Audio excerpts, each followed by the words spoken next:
sit back and relax for an evening with the Thamesmen.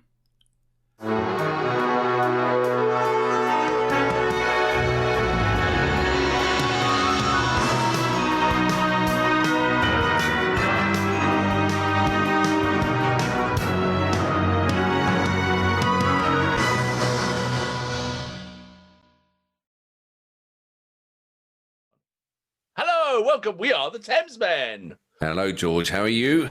I'm all right. And I am kind of intrigued by our slightly controversial new approach. We're just trying out. It came up from the Wheel of Fortune, cover versus original. Yes, and for those who haven't seen our beautiful, spectacular program before, the Wheel of Fortune does. It is a wheel, and it picks the fortunes. So, cover versus original. We just did one of the videos. We're going to do this one now. So, George. What we just worked out, though, was that by taking two amazing performers, we could potentially upset everyone. Well, basically, we do double the amount of damage. Double the amount of damage in one.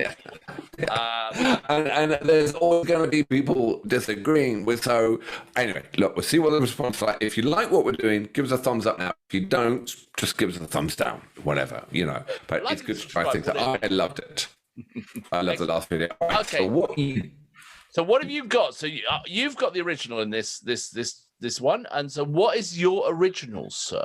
Well, so it is David Bowie, Man Who Sold the World. Ah, okay. All right. Because George contacted me and he said he's got a cover he thinks can beat this. So I went out and got the original. I found this version from Saturday Night Live, and he's so theatrical that, and it's, well, just watch it, because I think this, you know, he's the originator. I think he kills it on the video. Okay. All right. Excellent. Well, let's do this. And let's see what happens, shall we? So, all right. So it is a bit bizarre. It is a bit bizarre. David Bowie, Saturday Night Live, 1979. That's what we're saying? It's a bit bizarre, by the way. A bit bizarre, is it? Yeah. Why? Well, you'll see, but I just wouldn't want to go jogging in his outfit. Okay. All right. Let's do it. All right. Count me in when you're ready. 3, 2, 1, boom. Ladies and gentlemen, David Bowie.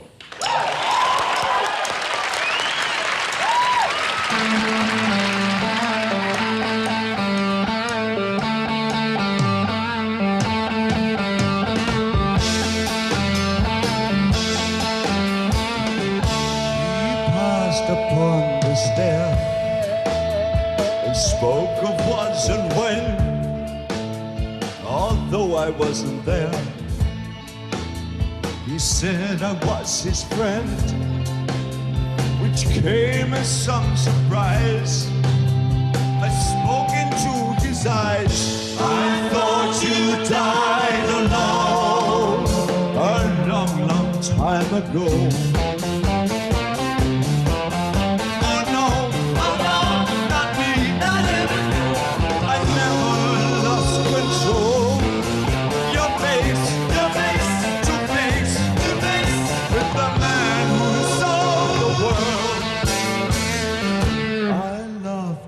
His hand. I made my way back home. I roamed the little land. For years and years I roamed. I gazed a gazely stare. But all the millions here, we must have died alone a long, long time ago.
Wow.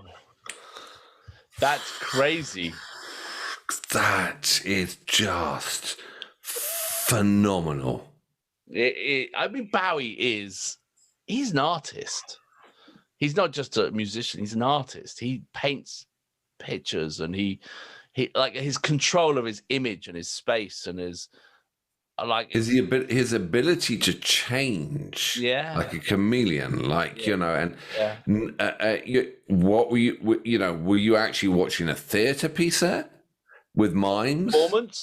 A performance, an art piece? Was it a song? Was it transmedia? Everything all in one? Yeah. And that was, you said 1979? 75 or 9 or somewhere, one of those two. I'm not sure. I'll have to look it up. But yeah. But I mean, the end where I do forget his name, Klaus or whatever his name is, Klaus Nomi, and the backing singers, and when they do those harmonies at the end, it's so theatrical. I mean, this is a pop star, and he's got the balls to come out. I mean, he's also an exceptional song. The key changes. Yeah. And the hook on the guitar. Yeah. And also, for those who don't know Saturday Night Live, it is a cultural phenomenon in America. For our friends in Europe and stuff. I'm sure you've probably heard of it, but it's live from New York every Saturday.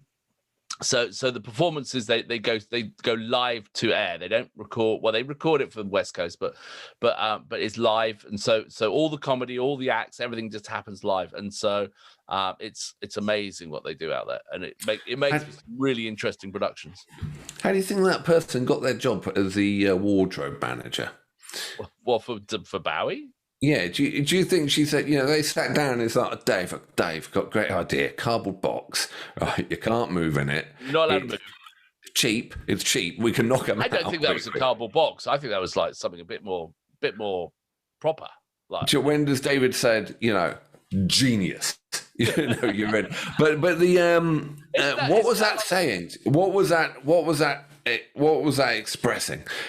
I haven't seen the film, The Man Who Fell to the Earth. I haven't seen it. Okay, but I don't know what it was. Actually, yeah. No, I don't know what it was saying. The actual, but was he trapped by his body? Was it really just performance? Was it there was a mime, a French mime? Who knows? I'm not David. Well, if anyone knows, please write it down below. We would love to know because it was interesting. Yeah. So, so that's a cracking original. So I think we take a break. Yeah, and then we come back. I've got something to rival that one. All right. You ready? See you after the break. All right. Only the crumbliest, flakiest chocolate tastes like chocolate never tasted before.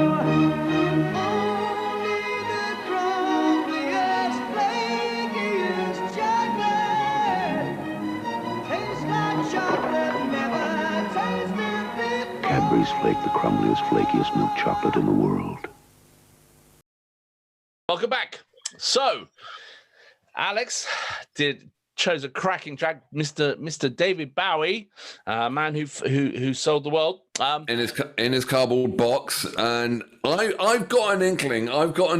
If I were to pick the cover of this, I've got an inkling who I'd pick, and I think we might be in a wee bit of trouble if it's the one I think you're going to pick. I think you're going to be, because this is Nirvana from MTV Unplugged.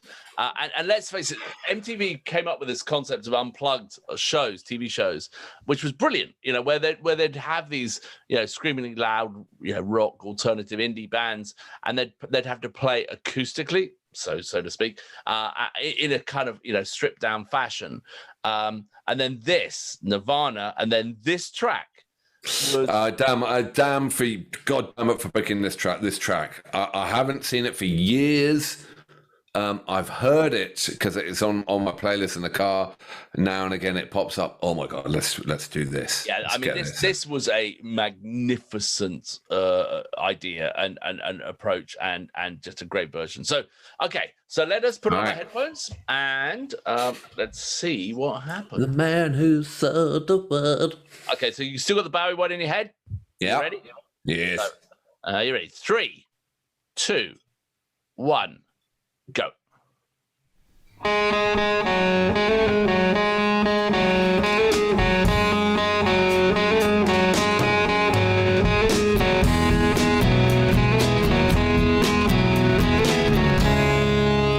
We passed upon the stairs, spoken wasn't well, although I wasn't there. He said I was his friend, which came as a surprise. I spoke into his eyes, I thought you died alone a long, long time ago. Oh no, not me. We never lost control. The face to face of the man who sold the world.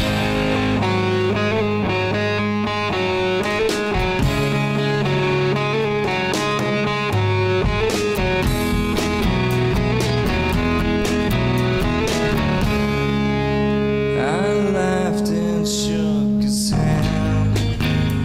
I made my way back home. I searched for foreign land. For years and years I roamed. I gazed and stared. We must have million years. I must have died alone a long, long time ago. Who knows? Not me. I never lost control. Your face to face with the man who sold the world.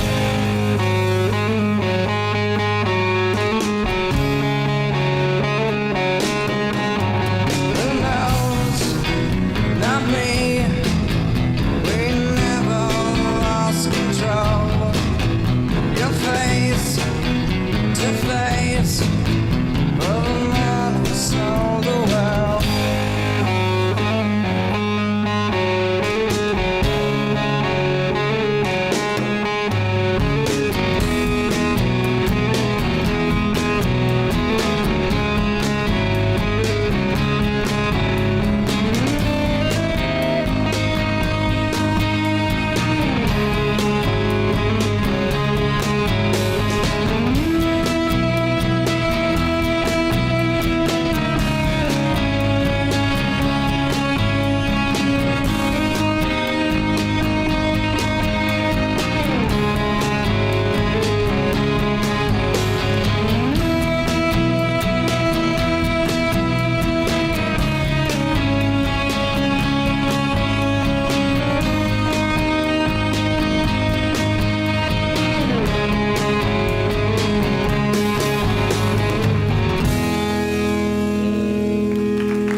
Beat that.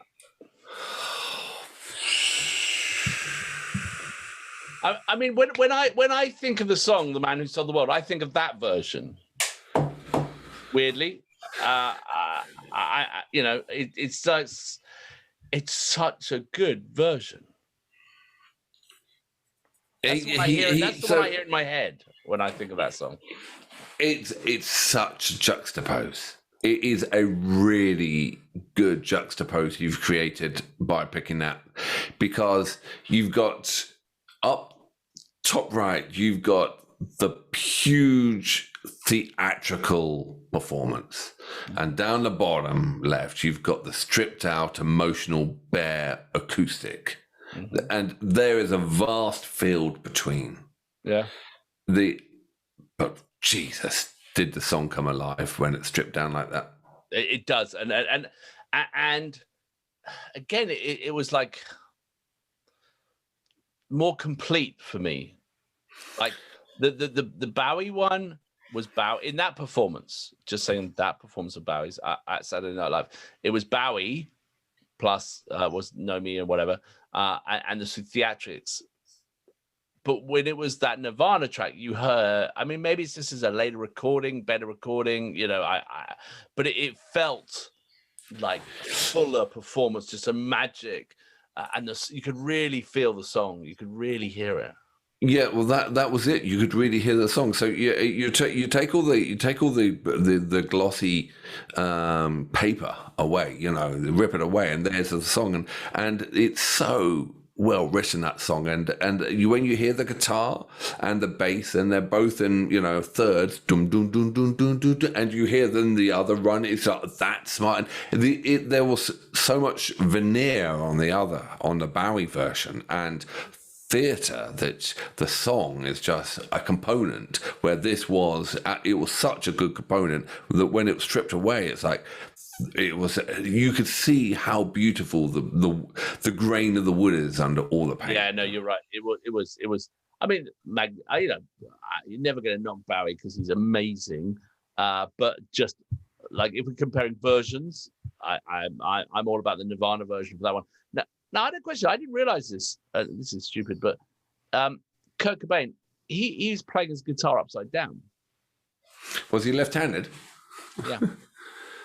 Well, was he left and he strung it the other way around? So the pick guard on the acoustic was at the top, not at the bottom. Maybe it was the start of his decline. What do you mean, start of his decline? Well, it didn't end up too well, did it? Well, like, there's nothing to do with pick guards, though, or left. No, but that could have been that could have been the beginning of it all. What's the sign? I don't think it's a good road to go down in any way, shape, or form. No. Then we should be heading down there. We should actually, okay, this is like weird coincidence.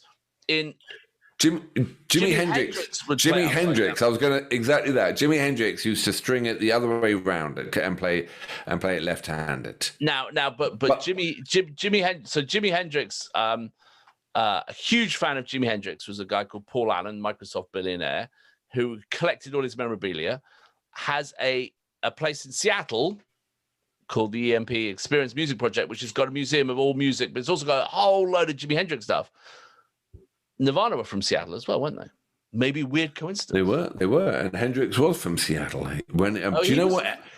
And he was. Do you know what he was before what he was his first band before? Do you know what it's called? Jimmy James and the Blue Flames, and then he was in the Paratroopers where he met, you know, whatever. And then he got out, and then whatever. But long story. But when I went to, have you ever heard of Wolfgang's Vault? It is Bill Graham archives. I got invited to Wolfgang's Vault. Wolfgang's Bill Graham. Bill Graham used to own this place called the Fillmore, and he had the Fillmore East and the Fillmore West, and he was a real hard businessman, but he really got onto the music scene in San Francisco and had a great club, which and a great set of posters.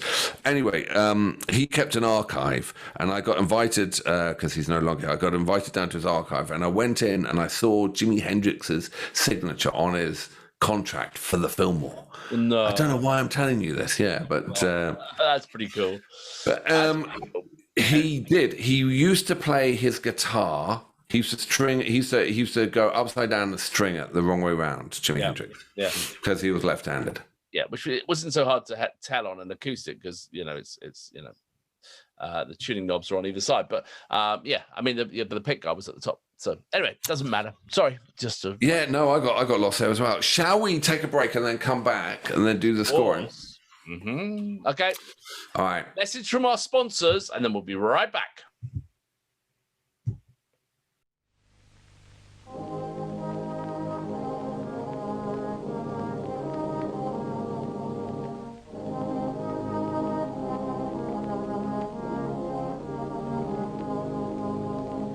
Last up on round would be old man Peggoty's place. 'Twas like taking bread to the top of the world. 'Twas 'twas a grand ride back, though. I knew Baker would have kettle on, and doorsteps of hot always ready. There's wheat germ in that loaf, he'd say. Get it inside you, boy, and you'll be going up that hill as fast as you come down. Well, this still has many times more wheat germ than ordinary bread. It's as good for you today as it's always been. Excellent. Okay, we're back. So it's time to do some scoring. Now, this is a real tricky. This is where we lose friends, make enemies, and just blow the whole shooting match, really, isn't it? So, right. So the first track up was Bowie. Yes. You picked it, so I got to go first. Yes, and it was. May I just set the scene? Can I dress the window? Please, dress the window. Theatrical, transmedia, extravagant event. Beautiful backing, singing. Was it art? Was it theatre? Was it music? It was Definitely art. Performance. Definitely art. Yeah. Yep. Okay, so Bowie, Man Who Sold the World. I mean, Bowie's amazing, fantastic.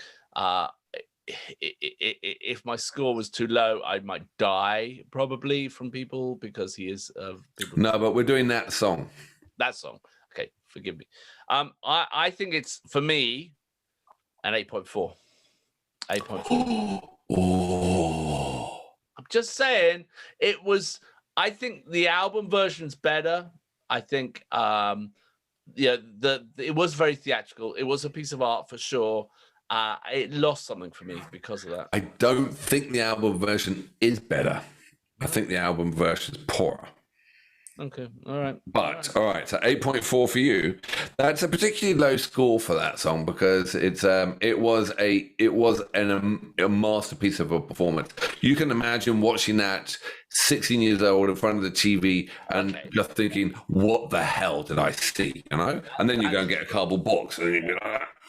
Yeah. I'm coming in. No, I'm coming in at I'm coming on a 9, straight 9. 9.0. Yeah, 9. Okay, all right. Let's fire up the computer and Bowie, Man Who Sold World, 8.4, 9. So that's a 17.4. Correct. Very. You haven't got the laser scoreboard up. We haven't got the laser scoreboard. Bear with me 1 second, please. Yeah, quick. Get the laser scoreboard. Intermission. Cut it here and it'll just suddenly appear by magic. Like, Yes, go.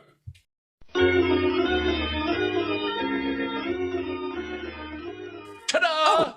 Oh, there it is. Yeah, there it is. Magic minutes. We're such professionals. We are. Excellent. So we got a 17.4. You like your little red stars on this? Yes, the little red star. Okay. Who doesn't love a little red star? Who doesn't love a little red star? Right.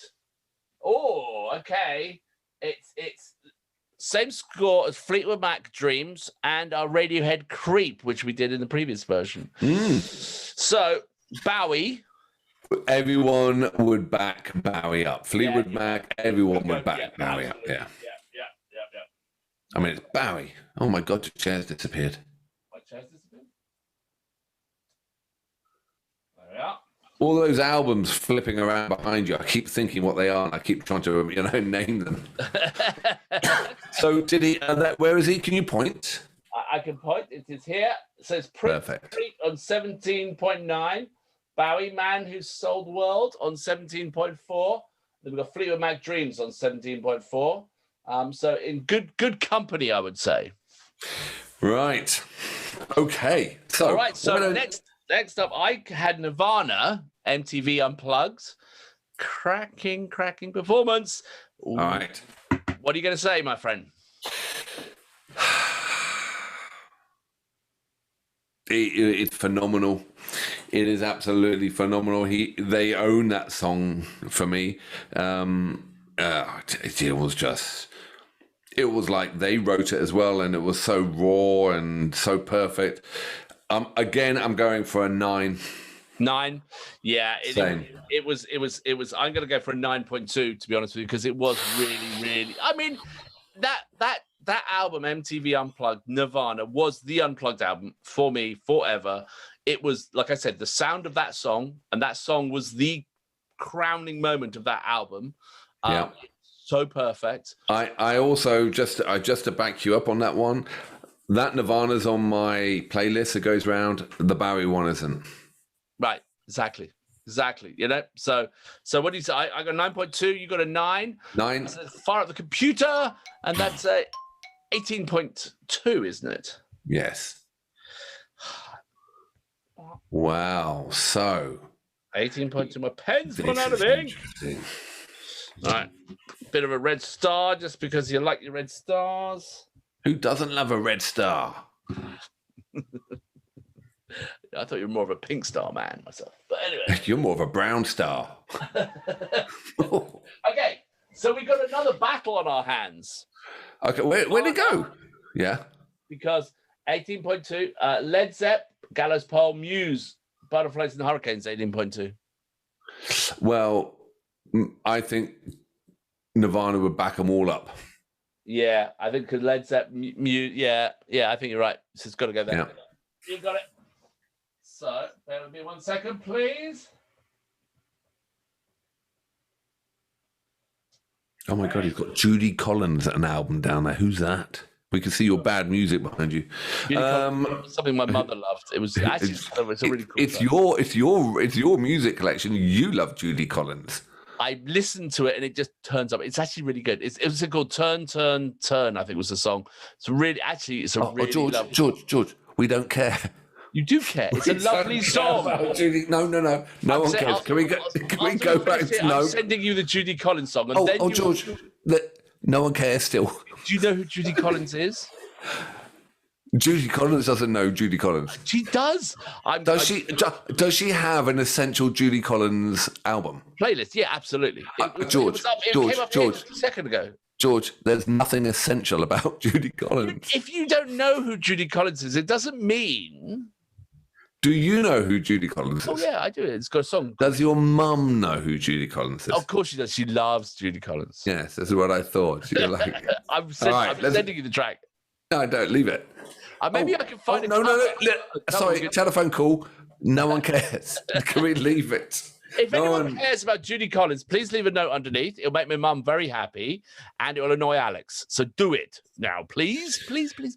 I now know what to get you for Christmas. Judy Collins Essential Playlist. No, Led Zeppelin. And get you off Judy Collins. Next is going to be Boyzone. We'll take that, you know. Well, maybe NSYNC. Right, sorry. Where were we? Up here.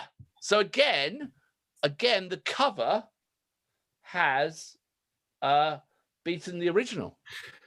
Well, this is where the flaw is, right? Because when it's covered the original, we both go and pick the best covers we can, and then ask the other one to get the original. Yeah. So, right. You know, but the Nirvana. I could say something controversial. I never really liked the Bowie "Man Who Sold the World," and then Nirvana did, and now I love it because of Nirvana. Nirvana really just own that song. I never liked the studio version of it. Okay. All right. Okay. Well, there you go. So all right. It holds out. So excellent. So do you think we'll do this again? More covers versus covers? We realized something after we embarked on this journey is that by putting two pieces of music in one video, we double our chances of copyright strikes and not getting it out there. So you're never. So for anyone, unless you've got a music channel, you probably don't know. Or what happens after we finish a video is we're just off fighting copyright. But that's all the name of the game. Now we've got double the amount of copyright. But let's hopefully it gets out. So if it sees the light of day, it's a bloody miracle. If not, it might have to end up on a secret source somewhere. Put other covers you think we should do, covers and originals, because there were some great ones. There was Joe Cocker with A Little Help from My Friends versus the Beatles. That would have been a great one. I read that in the comments. That would be, let's go have a look at this because I saw some great ones as well. And, I think so. Put some more in down there. Like the button if you like what we're doing. Dislike if you don't like what we're doing. And we made it very easy to subscribe. In the bottom corner, there's a little watermark with our little Gas Badger logo. If you click on that, it gives you a subscribe button. Super easy. So please subscribe, and we'll see you back here. my friend, that was brilliant. Really enjoyed that. I was really. Take care. Let's do it again. Yeah. Oh, all right. When? See you later. Bye.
All right, cut it. Cut it!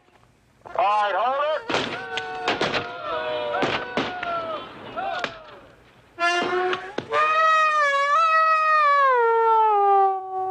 What is that idiot doing?